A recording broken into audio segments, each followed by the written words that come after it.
Hoş geldin. Seyirci koltuklarında yaşadığın o şaşkınlığı ben de yaşadım. Birce'nin de söylediği gibi yani biz genç kızdığımızda artık hatim ettik. Üzerine filmleri çekildi, dizileri çekildi, uyarlamaları yapıldı. Aslında bu bir hizmetçi ayaklanması. Protestoydu. Evet. Neyse onu da doğru hatırlayamadı zaten. Neyse kendi yorumumu katayım dedim direkt. Aşkım çok Alayım güzel demedim yaptın. yani. Metni ayaklandırdık diyebiliriz ekip olarak. Metni ayaklandırdınız. Bence kadınları da ayaklandıracaksınız artık. Keşke. 5 kadın ay kesin kavga çıkar, dedikodu, gerginlik falan filan. Biz ne olacağız? Evet. Yani çünkü sahnedeki bütün dengeyi belirleyen bir şey aslında. Erkek yok diyoruz da var. Erkeklerin aslında o küçücük hareketlerinin bir büyüteçle nasıl göründüğünün aslında Evet, bizim evet. tarafımızda. Bir de buradan bakın. Ama yani onların erkekleriyle de oynamak güzel. Bence de öyledir. Ya ne dizinin farkındasın şu an yani. Ay Ama öyle. inşallah bu yeteneğimi kaybetmem. Nazar çok değiyordu bana. Kostümleri giyip çıkarmak için de özel bir çaba sarf yani hazırlık yaptınız mı? Şu halde stop. bekliyorlar. Biz yolda çıkartıp onlara giriyoruz. Aysun Öz'le Başka Şeylere hoş geldiniz. Bugün 5 güzel, çok yetenekli, harika oyuncu ile birlikteyim. Evet, siz kimler olduğunu tabii ki anladınız. Gurur ve Önyargı gibi bir şey oyununun nefis oyuncuları. Birce Akalay, Nergis Öztürk, Özge Özberk, Ayşegül Uraz ve Kardelen Arpacı. Hoş geldiniz.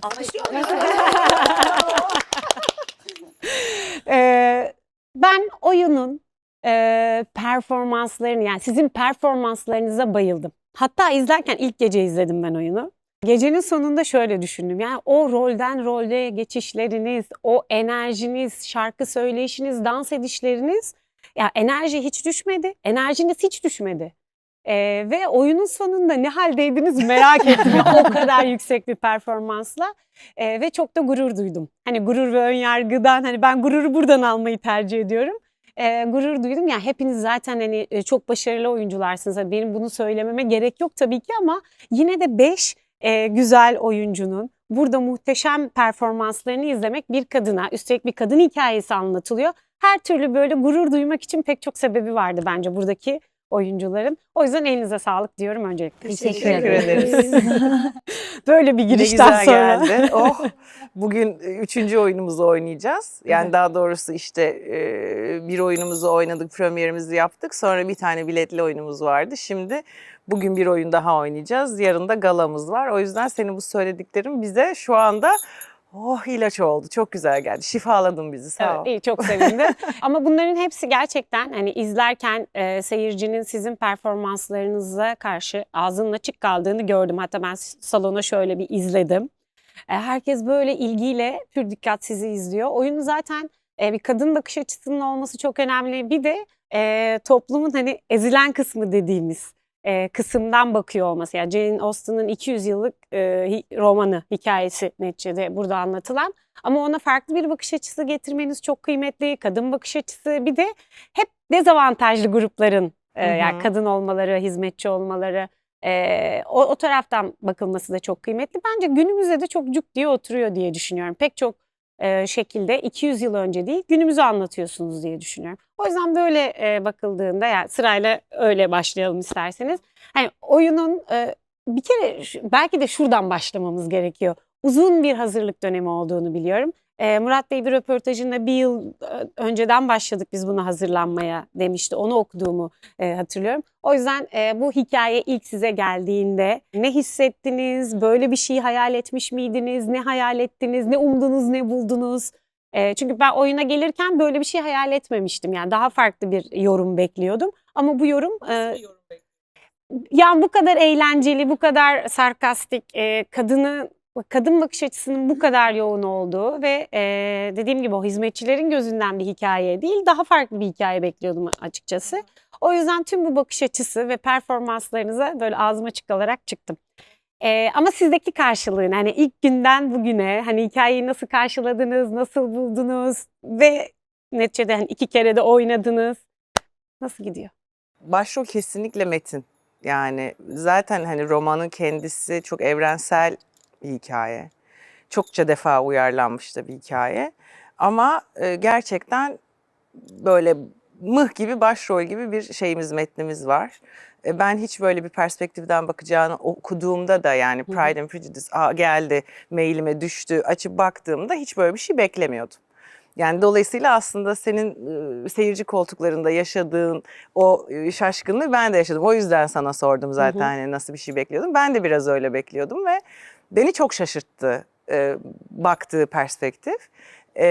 Tabii ki dramaturjik olarak altında gördüğümüz bir sürü unsur var. Dediğin gibi işte toplumu ayrıştıran, sınıfsal farklılıklara parmakla gösteren, onları hicivle sarkastik bir şekilde yorumlayan, aynı zamanda cinsiyetçiliğe karşı, pozitif ya da negatif fark etmez, ayrımcılığa karşı böyle bir tatlı dili var oyunun. O beni zaten kendine hayran bırakmıştı ve yani hemen ya çok heyecanlandım. Bir de müzik, bir de şarkı, bir de komedi, bir de kadın kadına yapılan bir iş. Dedim ki tamam, yani daha ne ister ki insan hayatta, yani tiyatro sahnesinde özellikle böyle bir zamanda diyeyim. Evet, evet. Hemen sözü arkadaşıma bırakayım size. Katılıyorum.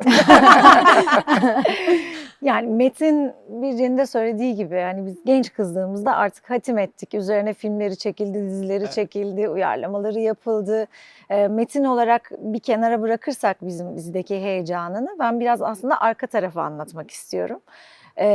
Benim için de o 2,5 aylık süreç çok heyecanlı bir süreçti. Hani kadın dayanışması, birbirimize duyduğumuz güven, düştüğümüzde evet tutacak mutlaka bir arkadaşımızın oluyor olması hissi, bu oyunda benim hayatım boyunca belki de yaşamadığım bir duyguydu. Gerçekten öyle. Yani her kelimesi bize anlatıyor. Aslında Nergis'in kopya çekeceğim. Nergis'in çok çok önemli bu oyunla ilgili bir başlığı var. Aslında bu bir hizmetçi ayaklanması. Evet, doğru, evet. Onu da doğru hatırlayamadım zaten. Neyse, kendi yorumumu katayım dedim, direkt Aşkım, çok alayım güzel demedim yaptın. yani. O yüzden hani afişimizde de aslında anlattığımız gibi, aslında bu tamamen hizmetçilerin oyunu ve hayatı, onların hayatından mektuplarla, olaylarla yönlendiriyor olması. Aslında en keyifli kısım bu. Her şey bize bağlı. Evet. Dolayısıyla eğlenceyi de biz yapıyoruz, aşkı da biz yaratıyoruz. İşte o kontrolün aslında bizde oluyor olması metne inanılmaz bir farklılık ve heyecan getirdi. O yüzden bu farklılığı yaşamak hem arkada hem önde bizi inanılmaz geliştirdi. Artı siz hani önde bu kadar güzel anlatıyorsunuz. Aslında kaynar kazan sahnenin arkasında. Tahmin ediyorum. Yani bir oyunda orada var. Hani bu hız, evet biz tek başımıza yapmıyoruz. İnanılmaz bir ekibimiz var arkada. Buradan da onlara sonsuz teşekkürler.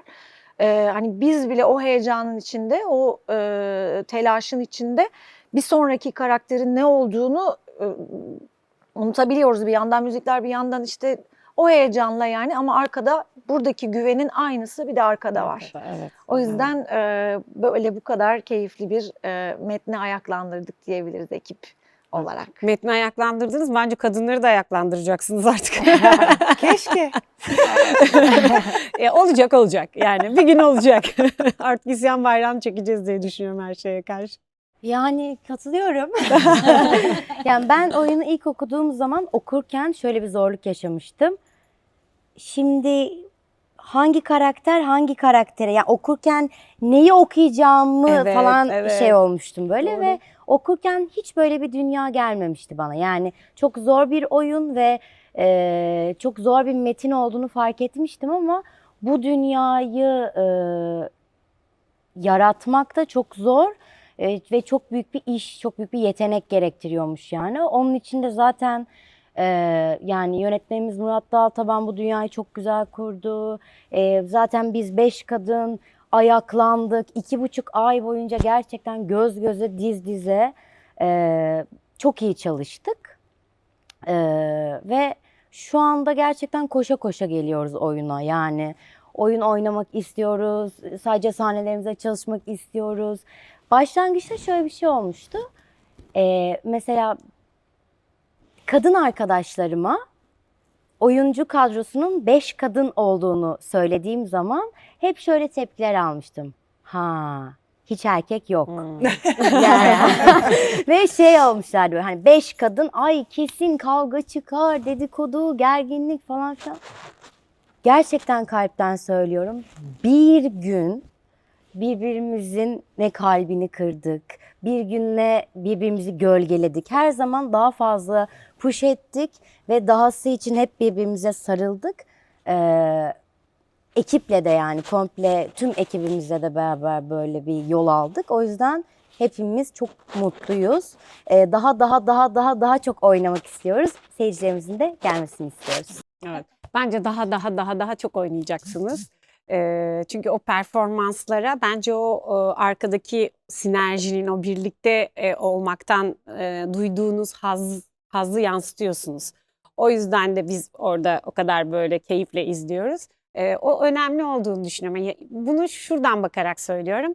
Yani 25 yıldır gazetecilik yapıyorum ve kaç tane hani bu tip röportaj yaptım tabii ki hatırlamıyorum ama genelde başarılı işlerin arkasında hep böyle arka taraftaki iyi ekip ruhu geliyor. Onu görüyorum yani. O yüzden burada da bunu gördüğüm için zaten sahneden o hissediliyor, arkanın çok iyi bu beni olduğu, çok mutlu desteklendiği. ediyor. Bu benim en sevdiğim yorum bu arada. O çok net geçiyor bize. Bunu daha altını çizeyim yani. Ben de. Evet. Arkadaşıma katılıyorum. Katılıyorum. Çünkü ensemble olmak bunu gerektirir diyorum Evet, ben. Yani hikayenin zamansızlığı çok güzel bir şey tabii. Yani hem eserin orijinali hem de bizim baktığımız perspektiften anlatılan yerden yani daha da zamansızlaşıyor Evet. gibi bir kısmı var ya. O yüzden belki de evet yani ha o zaman ha bu zaman gibi çok uzun bir Kostümler devri. dışında çok özür dilerim, lafınızı kestim. Kostümler dışında bence ve tabii ki dekor dışında zamanı gördüğümüz başka bir şey yok aslında yani. Büküyoruz zamanı, Evet, doğru. direkt bükülüyor. Jane Austen'a bir tek zamanı öyle bağlayabiliriz bence. Ama onun dışında çok güncel bir şey oynuyor. Evet yani onun zamansızlığı çok benim de hoşuma gitmişti. Ama yani ilk okuduğumda ne hissettin derseniz gerçekten şunu yaşadım yani. Tamam. Kim bu 5 kadın? Çünkü Doğru. Tek bir oyuncu için çok oyuncaklı bir şey değil. Evet. Tamamen ensemble ruhuyla oyunsu kılınabilecek bir metin. Bu çok bariz gözüküyordu. O yüzden benim için de ilk soru oydu yani.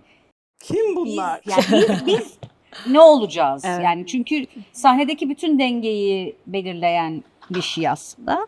O yüzden galiba hem sahnede hem özel hayatımda gözünün içine bakmaktan ilham aldığım ve hayata bir kez daha müteşekkir olduğum yani.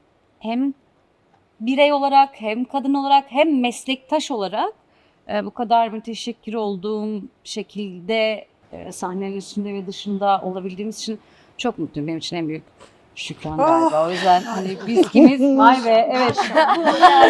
Evet.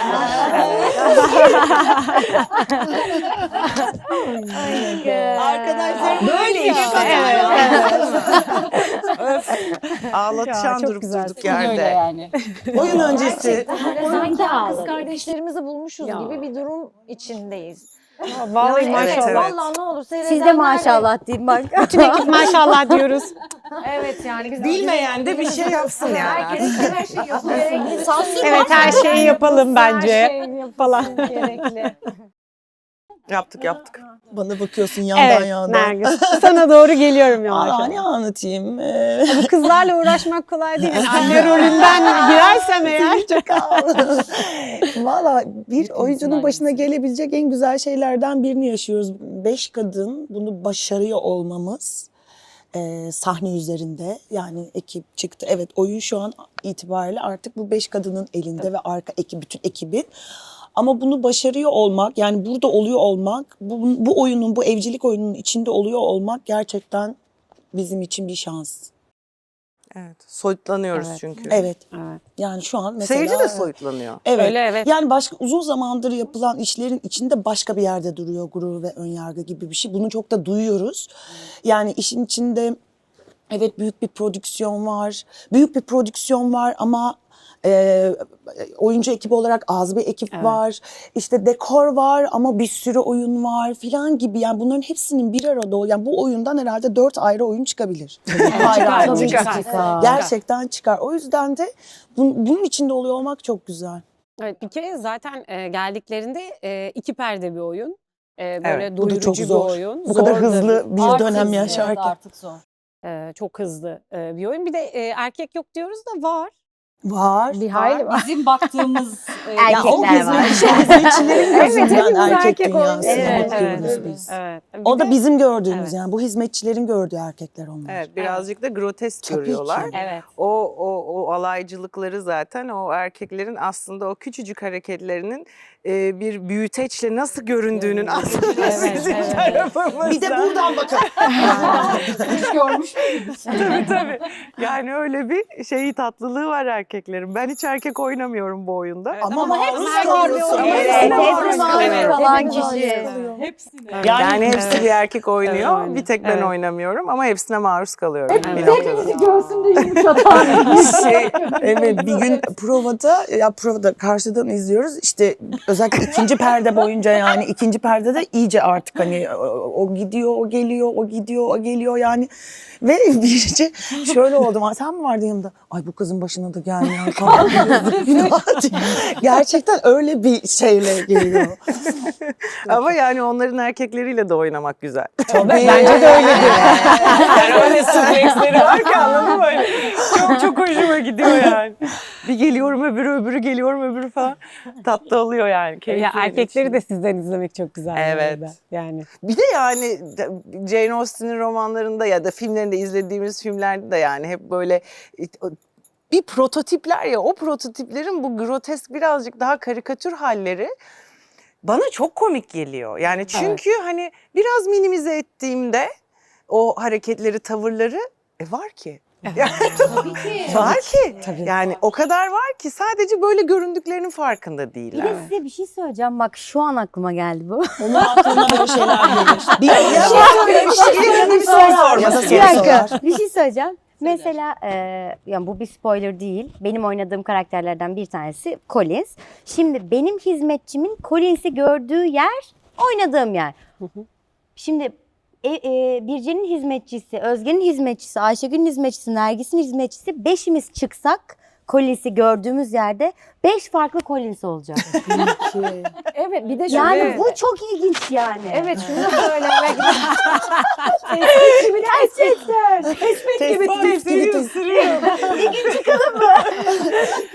Maceracı ya. Yani 26 yaşında bir Evet, maceracı evet. ruh yani Bir gerçekten. de şunu söylemek lazım. İzleyicilerden bazen gelen yorumlarda şimdi geldiklerinde romanı bilenler, işte filmi seyredenler kafalarında bu karakterleri canlandırıyorlar. Ama şunu unutmamalılar ki bu hikayedeki bütün o erkekler, kadınlar, işte oynayan, hikayeyi yürüten bütün o başroller hizmetçilerin gözünden anlatılıyor. Evet. Dolayısıyla o kitaptakiyle örtüşmediğini, Evet. bizim kafamızdaki karakter olduğunu biliyor olmaları lazım. mevzu o Yani zaten. gibi bir şey zaten. Evet. Gibi bir Aynen. şey. Evet, yani o benim gibi bir şeyim, onun Evet. gibi bir şeyi Aynen. Collins ya da işte Darcy Ve onun herkesin gibi gibi bir şeyleri farklı tabii. evet burada. ya. Hani Evet. Sizin de farklı, bence seyircinin de farklı. O yüzden hani çarpan etkisi çok fazla olan bir Aynen, oyun bu. çok. Her karakter için o kaç yüz tane ya binlerce hatta karaktere bölünebilir Evet. buradan baktığımızda da. O yüzden çok oyuncaklı geliyor bana. Çok. İşte oyunun içinde bölünüp de normal karakterlerimizi kesip de hizmetçi karakterlerinden bir dakika aslında bunu böyle yönlendirmemiz lazım. Aa evet deyip tekrar karaktere dönmek aslında hizmetçilerin ne kadar oyunu şekillendirdiğini, derinleştirdiğini ya da eğlenceli hale getirdiğini çok açık zaten veriyor. Hani izleyicilerden gelen Darcy aslında böyle değildi. Evet biz böyle oynadık. Çünkü biz Evet, hizmetçiyiz. Biz böyle Evet. görüyoruz. Hani bu küçük bir ayrıntı izleyenler için. Evet, tabii bu Dodd'un bakış açısıyla uyarlanmış bir oyun neticede. Kitaba birebir bağlı kalınarak yansıtılmış bir oyun. Yazarımız Isabel, evet. Evet. yorumuyla evet biz de. Dolayısıyla da hani birebir değil. Yani bunu da seyirci zaten bilerek Evet. geliyordur artık. Gelecek ya da. Bilmeyenlere de büyük Bilmeyenlere de altın sürpriz vaat çizelim. ediyoruz. Evet, aynen öyle. Tabii bence tiyatronun ve sinemanın bize kattığı ve bizi zenginleştirdiği en önemli noktalardan biri edebiyattan faydalanması ya. Ve o edebiyatı, kitabı okumak tabii ki apayrı bir şey. Okumak bambaşka bir şey. Fakat o sahneye uyarlandığında ya da sinemaya uyarlandığında da o yönetmenin ve oyuncuların gözünden biz bambaşka bir şeyle karşılaşıyoruz. Yani kendi sınırlı dünyamızdan çıkıp başkalarının üstelik sanatçıların bakış açısıyla bir şeyi izlemiş oluyoruz. Buradaki en büyük zenginliklerden bir tanesi de bu bence bu oyunda da. Tüm bu bahsettiğimiz sebeplerden ötürü. Ve şimdiye kadar da yani geçmiş yüzyıllara baktığımızda da en kült eserlerin yazıldığı zamanlara da baktığımızda hem cinsiyet eşitsizliğini hem sosyal eşitsizliği, toplumdaki pek çok eşitsizliği en iyi tabii ki edebiyat anlatıyor. Ve o eserler öyle kült haline geliyor. Burada da Jane Austen, yani bunların en önemlilerinden bir tanesi, özellikle cinsiyet eşitsizliği söz konusu olduğunda. Buradan baktığımızda da çok kıymetli bir oyun. Yani o kadar kült bir yazarın böyle bir eserini üstelik farklı bir bakış açısıyla canlandırmak.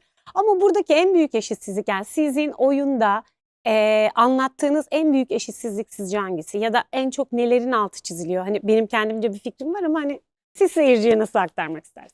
Ben başlayayım istiyorsanız yine.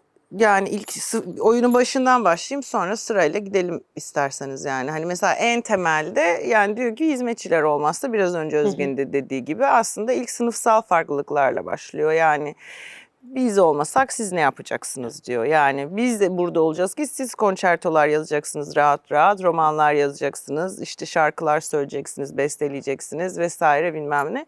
Öncelikle tabii ki sınıfsal çatışma, sınıfsal ayrılığın altını çizerek başlıyor oyun. Zaten bir noktada da aslında temelde de baktığın zaman cinsiyet aslında bir kadın erkek dediğimiz, yani seks dediğimiz cinsiyet belirten bir sıfat olmasına rağmen toplumsal cinsiyet üzerinden baktığımız zaman başka bir şey görüyoruz. Onun merkezine de dönüp baktığında bütün ilkellikten uzak, tamamen o toplum olma fikriyle birlikte gelen bir şey olduğu için bence en merkezde duran toplumun içerisindeki sınıfsal, her ne kadar ne adı ne olursa olsun, sınıfsal ayrımın altını çizmesi. Evet. Bence sınıfsal ayrımın altını çizmesi çok önemli. Valla burada aslında kadınların Darcy'nin lafı, okumak önemli. Yani kadınların aslında o dönemde mümkün olmasa da kadınların ayaklarının üzerinde durması gerektiğinin altını bence çiziyor ve bir erkeğe tabi olmak, bütün malının mülkünün gidiyor olması sadece kızın evleniyor olmasına bağlı. Yani bütün ailenin yok oluyor olması tamamen bir erkeğe bağlı. O yüzden kadınların aslında isyanı Elizabeth'le başlıyor ama sirayet ediyor mu? Etmiyor. Hemen evlenenler var aralarında. Hemen evlenenler. Evet. Evleniyorum, evet. İşte böyle coşkulu olanlar da var aramızda maalesef. İşte gibi bir şey. Evet, gibi bir şey. Gibisine bence. Sınıfsal eşitsizlik ve sonrasında aslında yani temelde kadın erkek aslında kadın meselesine daha çok, çünkü 5 kadın, 5 hizmetçi, yani hepsi bunların başına geliyor ve onların altını çiziyor. Zaten temelinde de öyle Jane Austen'ın yazdığı. Ve en acı tarafı bunun hiç değişmiyor olması. Evet. Bunun Maalesef. da zamansızlığı. Bir de benim bir röportajda gerçekten. söyleyebilir miyim? Kendimden kendime alıntı Hangisi? yapabilir Bir dakika, miyim? belki Ben bir kullanacağım. röportajımızda demiştim ki o kullanmadan ben hemen kullanıyorum. Nergis'in Darcy'nin repliklerine geçtim bir de. Sürekli ne oldu bana? hayranlar, Nergis'in bir herkesin önceki içinde oyununda işte, duymuştum. Aşko. Yok aslında çok ciddi insanlar. Ne diyeceğimi unuttum. Bir röportajda. Yapıyorum şu an. Kendine. İzin vermiyorum. Sahnede böyle değil ama. Sivilde böyleyiz. Jane Austen şimdi yaşasaydı bence bu oyunu böyle yazardı demiştim. Nasıl? Çok iyi. Kesinlikle Çok ben de üzücü katılıyorum. derecede iyi. Kullanabilirsin. Evet, katılıyorum. Ha, bunu desteklemedim Olur galiba. olur. Ya, o Özgür'ün Öyle kullanacak yazardım. bir şeydi. Çünkü tam bu dönemde böyle Çok bilge bir şey yazılacak, oldu. böyle Ben- anlatılacak. Evet, bu ama meselelere Nergis böyle Hanım bakmak. durup böyle yorumlar yapıyor yani. Hep bunu yapıyor. Yani çok iyi bir izleyici olduğunu düşünüyorum Nergis'in. Yani şartları beşimizin bayağı var. arasında böyle yani bütün hikayeyi ve her şeyi böyle hiç fark etmiyorsun. İnanılmaz bir enerjisi var ama hiç fark etmiyorsun. O böyle yukarıdan bir şey, yani bir projeksiyon Bilge yapıyor. kişiliği. Ve sonra böyle bir cümle kuruyor, diyorsun ki Jane Austen yaşasaydı bunu böyle yazardı. Sen O yüzden ne dediğinin geceleri farkında Nergis'i mısın ya arıyorum. şu an? Ya ne dediğinin farkındasın şu an yani. Ay, Ama öyle. İnşallah bu yeteneğimi kaybetmem. Nazar çok değiyordu bana. Aşkım yetenek nazarla şey olmuyor. Doğru söylüyorsun. Tecrübeyle sabit zaten. Hele İçinizde sizin- nazar çekici var da Sizlerin orada. yetenekleri hiç nazara falan gelmez. O kadar yüksek Ay, yani. öyle şükür. deme, şu kızın Sağ başına ol. gelmeyen kalmadı şeyler boyunca. Ama yeteneğime bir şey oldu mu şimdi? Yeteneğin Ay, olmadı, çok oldu. şükür. Evet. Çok şükür yani. Sağ O salim kadar- çıktık evet buraya. yani yitirmedim. Ama çok uzun zamandır çalışıyorsunuz. Evet, hazırlıklar çok uzun zamandır devam ettiğini biliyorum ama her oyunun kendi hazırlığı da, mesela bugün bir oyun oynayacaksınız. Şimdi Evet. vaktinizi benimle harcıyorsunuz. Çok teşekkür ederim. Estağfurullah, harcamak ne demek, öyle şey de... Aa, Çok sağ olun. Ama bütün güne yayılan ve oyundaki kadar da hızlı, hareketli bir temponuz var hazırlıkta da. Yani nasıl gelişiyor? O günü anlatsanıza bana, onu merak ediyorum. Oyunla ilgili daha birkaç sorum var ama o hazırlıkları da anlatmak ayrı bir keyiftir. Evet, diye düşünüyorum. Ayşegül. Evet, Evet Ayşegül. Ayşegül bu hepimiz Ayşegül dedik. Ayşegül'cüm senden bekliyoruz. Evet, ben anlatırım çok güzel. Evet, çok güzel Arkadaşlar anlatır. beni çok destekledi çünkü bir vaat var şu anda burada, onu karşılamak isterim öncelikle. Evet, güzel güzel konuşabiliyor İkinci saate girdik şu an. Ya evet, Oyundan. doğru izlediğiniz oyunda.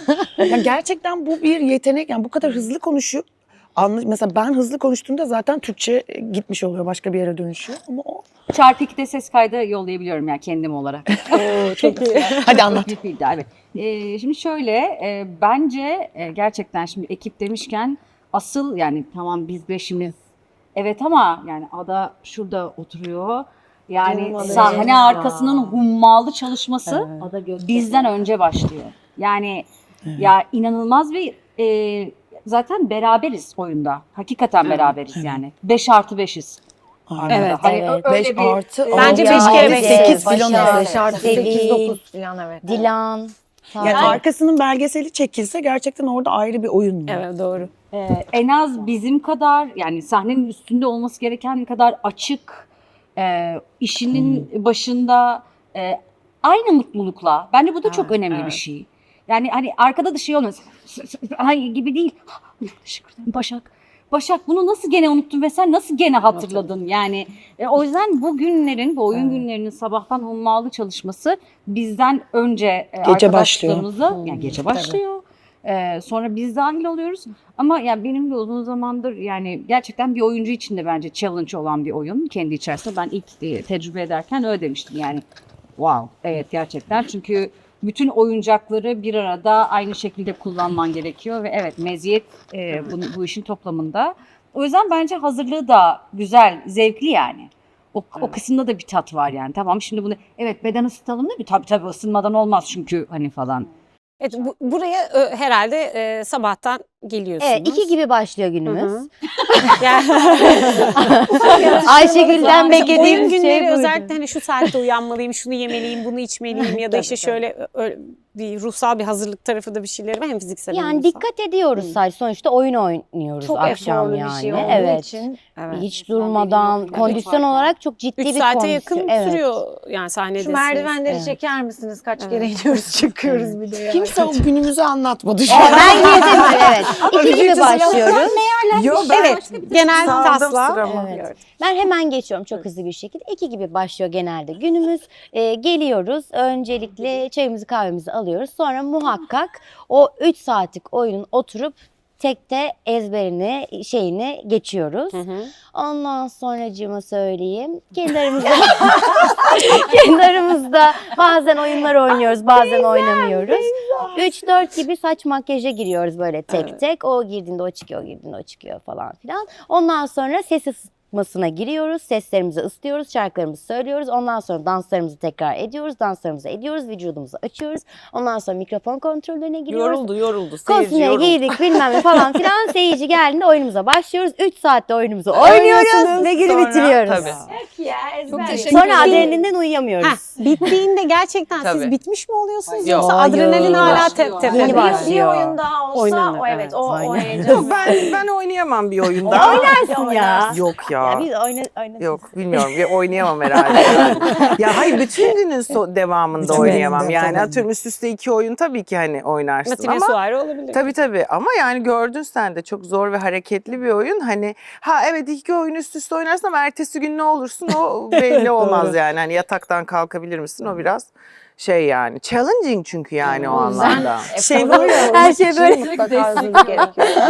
Ay, ertesi gün şey olur böyle SpongeBob'da vardı böyle yere yapışıyordu kazıyarak kaldırıyor. Tabii yani. O olabilir yani. Evet, aynen öyle. O yüzden oyun hazırlık Çizgi filmden safhası da örnek çok vermek. önemli yani. Çok. Hani burada gerçekten bir disipline ihtiyacın var yani. O saatte ona başlayıp öbüründe ona girip ondan sonra onu yapıyor. Yani bu timinge ve bu disipline çok bağlı kalmak zorundasın. Bir yerde bir diş şaşarsa sen de panik olursun ya da kafan da karışabilir vesaire bilmem. Çünkü çok programlı gidiyor her şey. Burada hiçbir Çok şey matematik karışmaması yani. lazım Evet. zaten. Yani timing de sahne üzerinde de tamam bir takım anlar vesaire ama komedi birazcık da timing. Yani hem kişisel yeteneklerin dışarısında yani şeyinde hem de gerçekten bir timing işi yani bunu yadsıyamayız. O yüzden hem arkası dediği gibi Ayşegül'ün hem önü hem öncesi her şeyin bence böyle bir bütünsel olarak bir matematiğe ihtiyacının olduğu bir şeydeyiz, oyundayız, deneyimdeyiz. Evet. O yüzden de planlı programlı yürüyoruz yani Bir de genel şarkı olarak. kız şarkı da söylüyorsunuz. Hani oyun tamam oyunculuk falan ama şarkı söylemek olunca hani ben olsam sanki daha çok gerilirim gibi. Hani çok yeteneksiz biri olduğum için öyle söylüyorum. Tabii sizin için öyle Şahane bir olmayabilir ses ama. koçumuz var. Bizden inanılmaz şeyler çıkardı. Evet, Kendisine Müge de buradan Oktay. selam olsun. O çok çaba sarf etti ve gerçekten şahaneler yarattı. Hani biz muazzam şarkı söyleyen insanları vaat etmiyoruz bu oyunda. Biz müzikli Evet, bir oyun yapıyoruz. Müzikli oynar. Bir de hizmetçiler bu şarkı Tabii pardon lafını Ay, yo, böldüm. estağfurullah. Hizmetçiler bu şarkıları Evet. söyledikleri ve onlar kendi aralarında bu şarkıları zaten söyledikleri için hani biz çıkacağız şimdi bir şarkı söyleyeceğiz gibi bir şeyle söylemiyoruz yani bir zaten. Notre Dame'ın kamburunu oynamıyoruz yani anlatabiliyor muyum? Dolayısıyla hani seyircinin beklentisi zaten öyle bir yerde değil ama biz yine de Müge sayesinde yani buraya gelen izleme gelen seyircinin de kulağını tırmalamasın günün sonunda değil mi? Hani evet Gayet iyi böyleyiz bu diye. arada, yani çok iyi Ama yani performanslar. gerçekten bizimle çok ilgilendi, çok uğraştı. Hakeza Tan Temel bütün koreografilerimizi yapan, bizi çalıştıran ekibimizin diğer temel taşlarından biri. O da gerçekten bizimle çok uğraştı. Çok acılar çekmemize racağmen. Bunu da buradan söylüyorum. Çünkü çektik yani. Tabii Hiçbir ki. şey acısız çalışmadan. Tabii ki. Öyle O acıdan kastımız ne? bedensel acı. Bedensel. Bayağı acı, gerçek tabii, acı. tabii, Nefes ve tabii. beden Evet. çalışmaları. Acı geliştirir. Evet. Her gün. Mantığında Evet. olduğu için kendisi. Gerçekten evet. Ama hep bir şükranla ya. Evet bu arada İyi yani ki inanılmaz yani, bir healing evet. şeyi var. Zaten yani bu konuda uzmanlığını, profesörlüğünü yapmış bir insan. Aynı zamanda bilim insanı yani. Dolayısıyla sonsuz bir şekilde güvenip kendini teslim etmek de hiçbir behis görmedik hiçbirimiz. O yüzden de çok şanslıyız bence yani. Yoksa böyle bir hikayeden çok daha çıkabilirdik. Zor çıkabilirdik tabii. Yani. Sahne üzerinde rolden role girip kostümden kostüme kostümleri de bence altını çizmek lazım. O kadar kısa zamanda birkaç küçük trikle değişiyorsunuz ki o kostümleri gözümüzün önünde. Bir de zaten herhalde hiç arkaya geçmiyorsunuz. Her şey gözümüzün önünde oluyor. Bu ansamblı biz topyekun sürekli bir arada izliyormuş hissi var bence. Evet hani zaman zaman değişiyor sahneler tabii ki de. Bu da kolay bir şey değil Ama yani. epik bir yorum o da yani. O da başka bir şey katıyor Evet. oyuna. Evet. İşte her şeyi hizmetçilerin arkasına sığınarak yaptığımız için Ya. sonuçta onların dünyasını Evet, anlatıyoruz doğru. ve onların oyunu. O yüzden de böyle O olması yüzden de gerekiyor tabii. evet yani gidip arkada full aksesuar Evet. hazırlanıp da gelmelerine gerek yok. Zaten orada bir hayat akıyor ve onun içinde dur bir dakika 2 dakika şunu da ilekleyemeden ne oldu ne var diye girebiliyorsun. Evet, Bu da o tatlılığı aynen. ve doğallığı tamamen yansıtıyor oyuna. Çok Evet. eğlenceli hale getiriyor.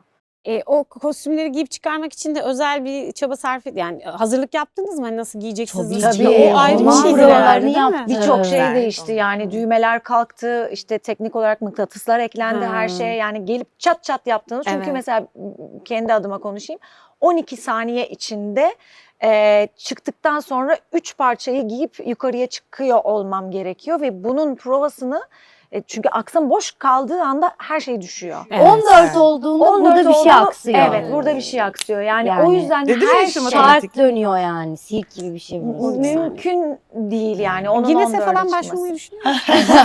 Rekorlar Orada da kitabına. gerçekten bizim yanımızda bize destek olan arkadaşlarımız Evet, var evet. sahne arkasında. Evet. Bizi Bazen derhal 2 kişi giydiriyorlar çıkıyor. ve vesaire. Onlar da böyle sanki Yani üçüncü orada kolumuz böyle gibi. pit stop bir şey vardır ya. ya yarışlarda. aynen. Tam yani şu Pit halde stop. bekliyorlar. Biz yolda çıkartıp onlara giriyoruz Evet. kıyafetlere. Evet, Tabii, tam tabii. öyle yani. Yani antreli bir oyun. Yani işte giriş Evet. çıkışı olan ama antresiz bir oyun. Yani molasız bir oyun. Evet. Gene söyledim. Arka tarafta da yani Tabii, arka doğru. tarafa Gene geçtiğinde söyledim, kimse çok güzel oturamıyor. Tabii tabii. Vaudeville gibi Zaten oyun. 3 saniye duruyorsunuz herhalde içeride yani. İşte o sırada Anladım, onlar o kadar. giyiniliyor oluyor ve yani dediği gibi hani Birce şey dedi hani bir şeyin aksamaması gerekiyor bu komedi timingi osu busu filan ama evet seyirci gülüyor ama bizim oyunu hiç düşürmeden hani o hani espri yaptım seyirci güldü ben onu bekleyeyim filan ona asla müsaade eden bir oyun değil. Yani bir zamanı var o zaman da bitecek. Yani biz 20 dakika arada 20 dakika ara bile bize o sırada da herkes kurulanıyor bir şeyler oluyor filan.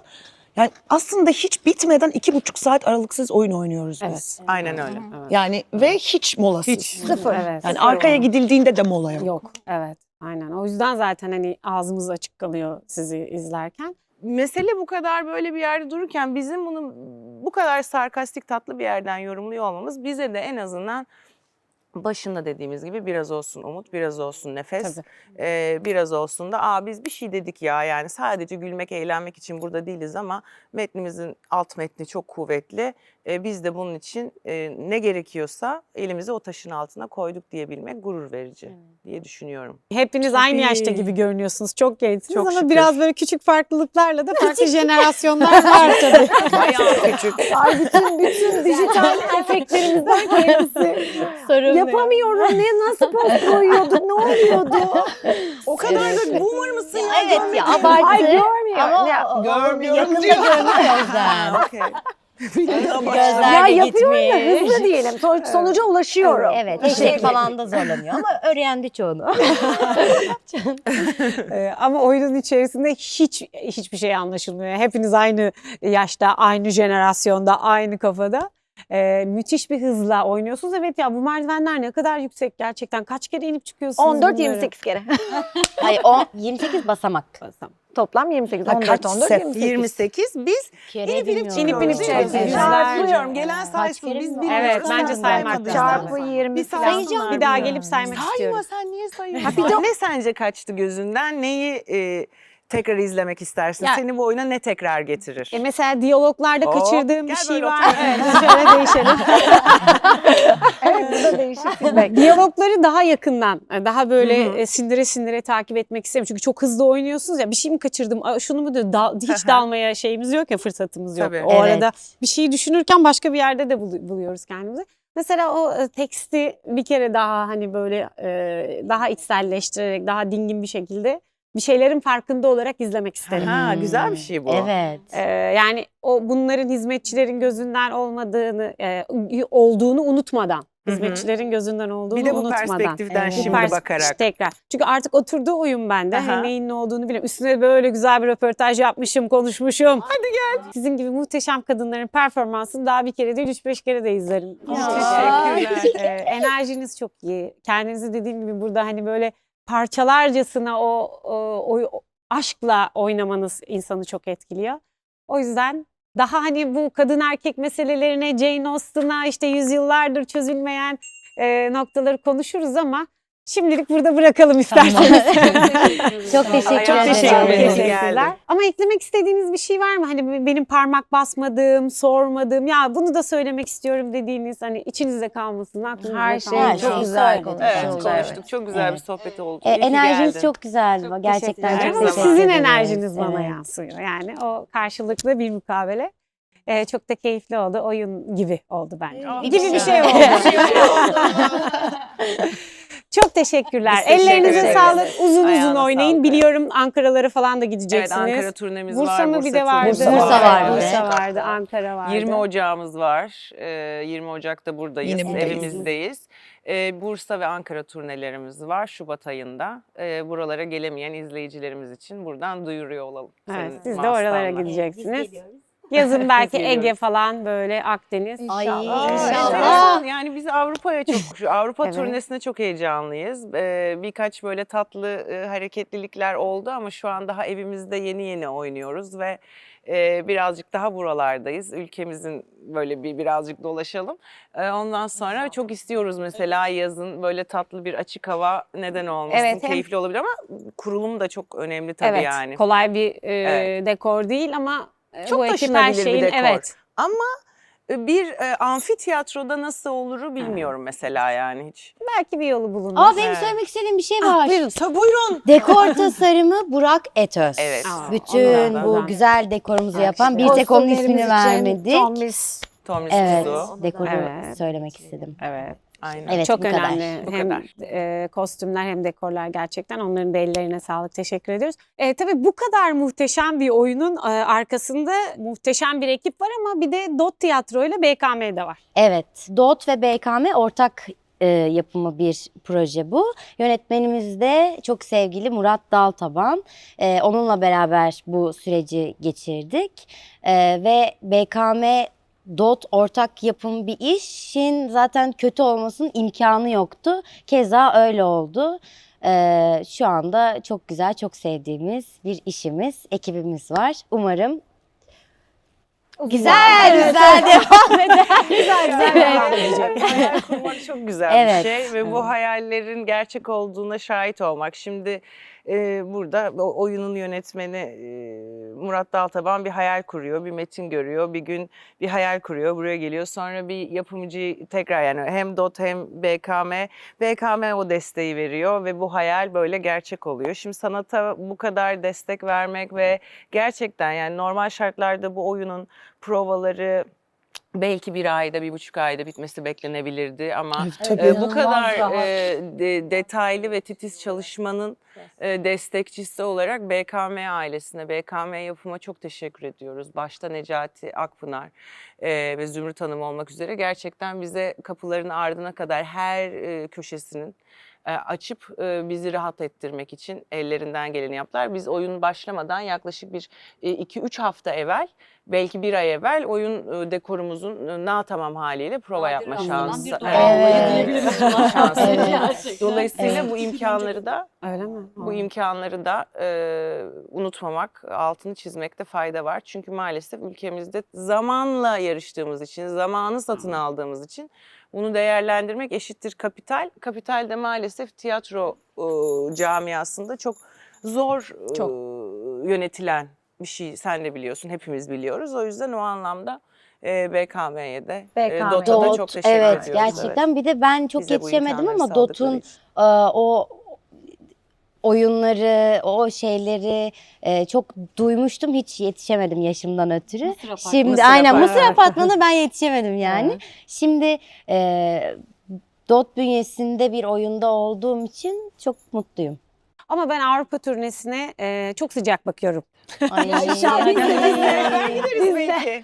Çok sıcak bakıyorum. Çünkü oradaki izleyici de Almanya, Hollanda o Evet. bölgelerde sizi merakla bekleyenler var. Bekliyorlar. Bizim YouTube kanalımızın %45'i yabancı izleyici bu arada. Yani ben oradan da biliyorum gelen tepkilerden. Sizler konuk oldukça hani oradaki Evet. şey artıyor. Çünkü o bölgelerde yaşayan yerli yabancı, sadece Türklerden bahsetmiyorum. Değil, evet. Özellikle yabancılardan çok büyük böyle alkış alıyorsunuz ve bana gelen bir sürü şey var, mesaj var. Dolayısıyla bence çok güzel olur Avrupa'da olsa. Geliyoruz. Güney Amerika'ya kadar gidebilirsiniz. İnşallah. Yani niye Aa, gitmeyin? Teşekkür ederiz. Çok teşekkür Biz ederim. teşekkür Ayağına ederiz. sağlık. Sağ olun. Evet, Aysun Özde Başka Şeyler bugün 5 güzel muhteşem kadını ağırladı ve çok güzel de bir oyunu konuştuk. Duydunuz zaten Ocak ayında burada, Şubat ayında Bursa ve Ankara turneleri var.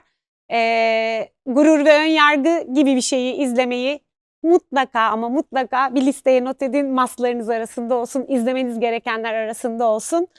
Kanala abone olmayı unutmuyorsunuz tabii ki. Like atmayı unutmuyorsunuz. Yorumlarınızı da bekliyoruz. Görüşmek üzere.